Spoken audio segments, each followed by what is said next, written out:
Result आ गए। ममता कबूल नहीं कर रही है। वो कहती है वहां पे बहुत जबरदस्त रिगिंग की गई। ये हाल है बंगाल का। तमिलनाडु में तो नई हुकूमत बन रही है। केरला में भी कांग्रेस जीत गई है। आसाम में भी बीजेपी जीत गई। और क्या है, हर एक चीज का असर आ रहा है। नहीं, कोई नहीं बन रहा है। घबराइए मत। दुनिया अब लड़ाई के लिए तैयार नहीं है। पहले ही दुनिया में इकोनॉमिक कंडीशंस हर मुल्क की खत्म हो रही है और कोई मुल्क दुनिया में नहीं चाहता है कि ये लड़ाई फिर से शुरू हो। वो सारा पेट्रोल हो, गैस हो, वो सब मिडिल ईस्ट के अंदर है। और अगर इस पे दबाव रहता रहा तो फिर दुनिया की हालत इतनी खराब हो जाएगी कि इंसान का बचना मुश्किल हो जाएगा। पहले से ही मजबूत है, कौन सी कमी है इसमें? सवाल करें कि डॉक्टर साहब, अरे हिंदुस्तान में ब्लास्ट होते रहते हैं, कौन सी नई बात है? घबराइए मत। और Sindoor has paid its dividends. I think there is no more question of wars. लड़ाइयाँ जो है वो सोल्यूशन नहीं लाती हैं, वो मुसीबतें लाती हैं। यूक्रेन का हाल देख लीजिए,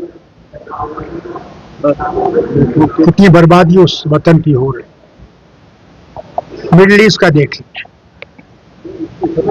आपके यहाँ का गैस की हालत देख लीजिए। और कतर में करीबन 1 या 2 साल लगेंगे उनको फिर से वो गैस की जो पैदावार है उसको फिर से सप्लाई को बहाल करने की। समझते हैं, बहुत अच्छी बात है। उनका काम ही ये है। अगर वो ये काम नहीं करेंगे तो जिंदा कैसे रहेंगे? उन्हें जिंदा रहना है। वो झूठ बोले, जो उनकी मर्जी है वो करे। हमारी जमात चल रही है जिस तरह हमें चलना है और हम उससे पीछे नहीं आते। रिजल्ट आ गए। ममता कबूल नहीं कर रही है। वो कहती है वहां पे बहुत जबरदस्त रिगिंग की गई। ये हाल है बंगाल का। तमिलनाडु में तो नई हुकूमत बन रही है। केरला में भी कांग्रेस जीत गई है। आसाम में भी बीजेपी जीत गई। और क्या है, हर एक चीज का असर आ रहा है। नहीं, कोई नहीं बन रहा है। घबराइए मत। दुनिया अब लड़ाई के लिए तैयार नहीं है। पहले ही दुनिया में इकोनॉमिक कंडीशंस हर मुल्क की खत्म हो रही है और कोई मुल्क दुनिया में नहीं चाहता है कि ये लड़ाई फिर से शुरू हो। वो सारा पेट्रोल हो, गैस हो, वो सब मिडिल ईस्ट के अंदर है।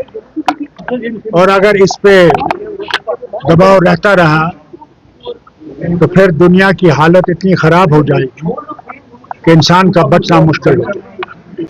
पहले से ही मजबूत है, कौन सी कमी है इसमें? सवाल करें कि डॉक्टर साहब, अरे हिंदुस्तान में ब्लास्ट होते रहते हैं, कौन सी नई बात है? घबराइए मत। और Sindoor has paid its dividends. I think there is no more question of wars. लड़ाइयाँ जो है वो सोल्यूशन नहीं लाती हैं, वो मुसीबतें लाती हैं। यूक्रेन का हाल देख लीजिए, कितनी बर्बादी उस वतन की हो रही। मिडिल ईस्ट का देख लीजिए, आपके यहाँ का गैस की हालत देख लीजिए। और कतर में करीबन 1 या 2 साल लगेंगे उनको फिर से वो गैस की जो पैदावार है उसको फिर से सप्लाई को बहाल करने की। समझते हैं, बहुत अच्छी बात है। उनका काम ही ये है। अगर वो ये काम नहीं करेंगे तो जिंदा कैसे रहेंगे? उन्हें जिंदा रहना है। वो झूठ बोले, जो उनकी मर्जी है वो करे। हमारी जमात चल रही है जिस तरह हमें चलना है और हम उससे पीछे नहीं आते।